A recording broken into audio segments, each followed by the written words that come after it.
Assalamualaikum warahmatullahi wabarakatuh. Teman-teman semuanya, dimanapun berada, pada video kali ini saya akan sedikit menjawab pertanyaan dari salah seorang teman kita yang mungkin ini juga ada di antara teman-teman yang punya pertanyaan yang sama. Jadi ada pertanyaan seperti ini, bagaimana ikhtiar seorang perempuan dalam menjemput jodoh? Nah, teman-teman semuanya, sebenarnya kurang lebih sama seperti laki-laki karena ikhtiar itu harus dilakukan baik laki-laki ataupun perempuan. Jadi jodoh itu konsepnya sama persis seperti rezeki. Kalau rezeki itu harus dicari, maka jodoh juga seperti itu. Dan kadang ada rezeki tiba-tiba datang tanpa diusahakan. Demikian pula jodoh, kadang datang sendiri gitu ya. Tinggal kitanya mau terima atau enggaknya. Nah, teman-teman semuanya, secara umum kalau kita lihat di lapangan gitu ya, kebanyakan kan laki-laki tuh yang mencari jodoh, perempuan tinggal menunggu aja gitu. Sehingga di kebanyakan masyarakat itu menganggap kalau ada perempuan yang mencari jodoh seperti laki-laki berusaha mencari jodoh itu kesannya kurang baik. Katanya seperti itu. Apalagi sampai perempuan itu menawarkan dirinya, itu kayak jadi aib tersendiri bagi si perempuan, atau mungkin keluarganya perempuan itu menganggap kalau itu aib kalau ada perempuan yang tiba-tiba menawarkan dirinya untuk menikah dengan si fulan gitu ya. Nah, apakah seperti itu menjadi sebuah aib atau gimana gitu ya? Nah, teman-teman semuanya, kalau kita belajar sirah, kita belajar sejarah, di antara sejarah yang disebutkan itu yang sampai kepada kita adalah tentang kisah Ummul Mukminin ya, ibunda kita Khadijah radhiyallahu anha, istri pertama Rasulullah Shallallahu alaihi wasallam. Disebutkan dalam sirah bahwa bagaimana Khadijah itu mempekerjakan Rasulullah Shallallahu alaihi wasallam bermitra, bekerja sama usaha bersama Rasulullah. Nah, dan karena Khadijah itu dia sudah mengenal baik bagaimana akhlaknya Rasulullah. Rasul itu jujur, amanah gitu ya, akhlaknya luar biasa gitu. Maka Khadijah itu tertarik kepada Rasulullah Shallallahu alaihi wasallam. Nah, Khadijah punya teman perempuan. Nah, Khadijah itu menyampaikan kepada teman perempuannya kalau dia tertarik kepada Rasulullah SAW. Nah, berita ini disampaikan juga kepada Rasulullah lewat pamannya Nabi,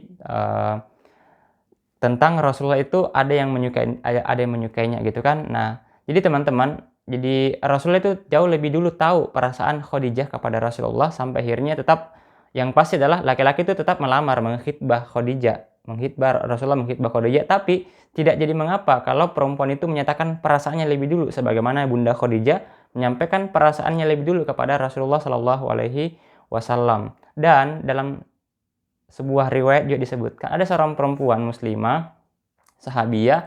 Perempuan ini dia langsung yang menyampaikan kepada Nabi Shallallahu alaihi wasallam, "Maukah kamu menikah dengan saya ya Rasulullah?" Kurang lebih seperti itu. Maka teman-teman semuanya, bukanlah sebuah aib, bukanlah sebuah hal yang memalukan kalau ada seorang perempuan menawarkan dirinya untuk menikah dengan seorang laki-laki yang dianggap laki-laki itu baik agama dan akhlaknya. Nah, ini ketentuannya, laki-laki itu harus baik agama dan akhlaknya. Jadi boleh menawarkan diri kepada perempuan boleh menawarkan dirinya untuk menikah kepada seorang laki-laki yang dia sukai kalau dia sudah memastikan laki-laki itu baik agamanya dan akhlaknya. Nanti kita bahas bagaimana caranya mengetahui laki-laki itu baik agamanya dan akhlaknya. Nah, teman-teman, jadi ikhtiar seorang perempuan dalam menjemput jodoh itu kurang lebih sama seperti laki-laki lah gitu ya. Laki-laki itu biasanya mungkin dalam dunia pergaulannya dia punya komunitas, dan di komunitasnya itu ada teman-teman yang perempuan. Dia bisa melihat, oh si fulana ini begini, si ini begini-begini dan seterusnya. Dia lihat semuanya, dia tahu kehidupannya secara ringkasnya begitu ya. Akhirnya lewat, ada yang mungkin langsung menyampaikan perasaannya, ada juga lewat perantara gitu kan. Nah, perempuan juga boleh seperti itu. Misalnya Anda seorang perempuan di sekolah, bukan di sekolah, misalnya di kampus gitu kan, atau di tempat kerja, Anda punya rekan kerja laki-laki. Ketika Anda sudah tahu bagaimana rekan kerja Anda itu, dia misalnya itu rajin menjaga sholat lima waktunya, menjaga pandangannya, tidak bergaul dengan perempuan yang bukan mahramnya, menjaga interaksinya dengan lawan jenisnya. Nah, dan dari situ Anda merasa, oh laki-laki ini baik agamanya, bagus akhlaknya, amanah gitu kan. Nah, maka itu boleh saja Anda langsung menyampaikan perasaan kepada si laki-laki tadi itu. Tapi nggak langsung menyampaikan tentang apakah Anda mau menikah dengan saya, sebaiknya bertanya dulu gitu kan, apakah udah siap menikah, apakah udah punya calon. Dan tentang hal ini saya sudah bahas dalam video saya yang lain tentang ta'aruf ya, tanya jawab seputar ta'aruf. Nah, kemudian teman-teman semuanya jadi bisa secara langsung. Itu yang pertama. Yang kedua, Ini yang paling bagus nih, melalui perantara. Jadi kalau Anda seorang perempuan, Anda punya kenalan seorang ustazah, ustazahnya Anda itu atau gurunya itu sudah menikah, maka bisa menyampaikan ke ustazahnya, "Ustazah boleh nggak saya dibantu carikan laki-laki yang siap menikah?" Nah, lewat ustazahnya itu disampaikan kepada suaminya gitu kan. Jadi perantaranya itu lewat kepada ustazahnya atau, suaminya dari ustazahnya gitu. Nah, atau bisa juga kepada seseorang yang Anda anggap, misalnya dia seorang ustadz, Anda anggap dia itu, bisa membantu Anda itu, bisa. Dan pastikan, orang itu amanah supaya tidak terjadi hal-hal yang nggak diinginkan gitu. Nah, itu diantaranya caranya. Yang pertama tadi bisa langsung menyampaikan perasaan, bukan "Aku mencintaimu", bukan gitu ya. Tapi meskipun ini boleh juga disampaikan, misalnya, "Aku mencintaimu karena Allah, mau nggak kamu jadi imamku?" Gitu. Itu boleh saja gitu. Tapi kayaknya kurang baik lah gitu ya. Bagusnya menyampaikan saja, apakah Anda sudah siap menikah? Apakah udah punya calon gitu kan? Kalau belum, aku lagi mencarikan calon untuk ibu aku gitu kan. Aku lagi mencarikan calon, menantu untuk ibu saya gitu kan. Nah, itu yang Anda sampaikan kepada laki-laki itu. Maksudnya mencarikan calon untuk ibu gitu kan, calon menantu. Nah, dan insya Allah dia akan paham. Jadi teman-teman semuanya, jangan sampai Anda menganggap kalau perempuan itu yang kemudian menawarkan dirinya kepada laki-laki itu sebagai sebuah aib. Tentu itu bukan aib. Jadi lebih mulia seorang perempuan yang menawarkan dirinya untuk menikah dengan seorang laki-laki daripada perempuan yang diajak oleh laki-laki untuk pacaran 100 orang gitu ya. Jadi yang harus kita itu malu kalau Anda perempuan itu diajak pacaran, itu yang memalukan gitu ya. Tapi kalau Anda perempuan ngajakin laki-laki untuk menikah lebih dulu, itu nggak jadi masalah, itu justru sebuah kemuliaan. Itu pertanda bahwa perempuan itu ingin menjaga dirinya, agamanya, kehormatan dirinya, itu jauh lebih baik. Nah, maka teman-teman semuanya, tapi di sini teman-teman harus berhati-hati, jangan sampai hanya mengenal seorang laki-laki itu yang dianggap baik agamanya, akhlaknya lewat sosial media gitu ya. Jadi cari tahulah lewat perantaraan teman dekatnya si laki-laki itu. Bisa dengan bertanya kepada sahabatnya, atau yang paling terbaik adalah cari tahu kepada keluarganya gitu ya. Atau cari lewat perantara, itu jauh lebih baik teman-teman.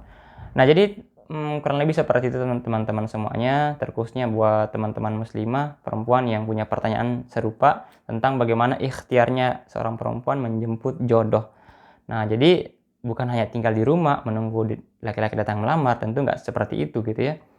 Nah, terus bagaimana ini juga sekaligus sebagai tambahan saja, bagaimana caranya supaya cepat datang jodohnya? Ringkasnya selain tadi udah berusaha seperti yang tadi ya, melakukan langkah-langkah yang tadi. Nah, selama masa penantian itu pantaskan diri untuk memang menyiapkan diri untuk menikah. Kalau Anda pengen menikah kan berarti harus menjadi laki-laki yang, bertanggung jawab, laki-laki yang harus siap jadi imam. Nah, siapkan semuanya kalau Anda laki-laki, kalau Anda perempuan juga siapkan diri menjadi calon ibu yang baik. Pahami ilmu tentang bagaimana mengurus rumah tangga, pengelolaan keuangan, manajemen emosi, kemudian juga bagaimana menjadi seorang istri yang baik gitu kan, bagaimana hak-haknya suami gitu ya, apa kewajibannya istri, apa haknya suami. Nah, itu harus dicari tahu semuanya teman-teman. Nah, selama masa penantian itu manfaatkan untuk memantaskan diri, supaya Allah juga berikan kita itu pasangan yang memang, kita sudah memantaskan diri, pada akhirnya Allah juga melihat kepantasan kita. Kemudian, nah jangan lupa berdoa, kuatkan dengan doa, perbanyak membaca doa yang diajarkan oleh Allah dalam Al-Quran. Jadi doanya seperti ini. A'udzubillahi minasyaitonirrajim. Rabbi la tazarni fardan wa anta khairul warithin. Disebutkan dalam Quran surah Al-Anbiya.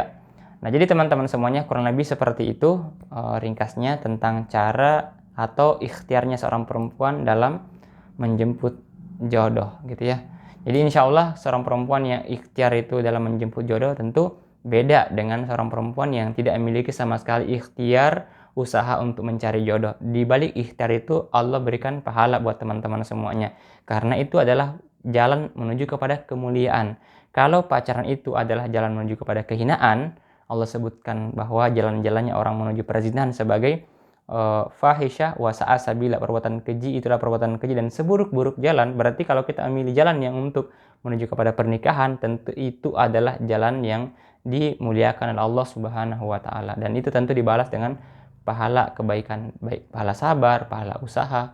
Pokoknya berpahalalah teman-teman, karena itu bagian daripada ibadah. Nah, teman-teman, mungkin seperti itu yang dapat saya sampaikan. Semoga bisa dipahami tentang bagaimana ikhtiarnya seorang perempuan muslimah khususnya untuk menjemput jodoh. Intinya tetap menjaga diri, tetap bersabar dalam penantian, karena apapun yang Allah takdirkan untuk kita teman-teman, insya Allah itulah yang paling terbaik buat kita. Karena Allah yang paling tahu tentang apa yang kita butuhkan, apa yang kemudian yang nggak baik buat kita. Jadi hanya saja kadang kita merasa kok seperti ini ya, kok ini kurang baik menurut saya. Ya makanya Allah mengabarkan dalam Quran surah kedua ayat 216. Nah silakan teman-teman buka ayatnya, pahami baik-baik, tadabburi baik-baik ayatnya. Semoga hati kita menjadi lebih tenang dalam masa penantian. Oke teman-teman semuanya, mungkin seperti itu yang dapat saya sampaikan. Semoga kita semuanya diberikan senantiasa kesabaran, ketabahan oleh Allah Subhanahu wa taala dalam melaksanakan perintahnya. Sekian, wassalamualaikum warahmatullahi wabarakatuh.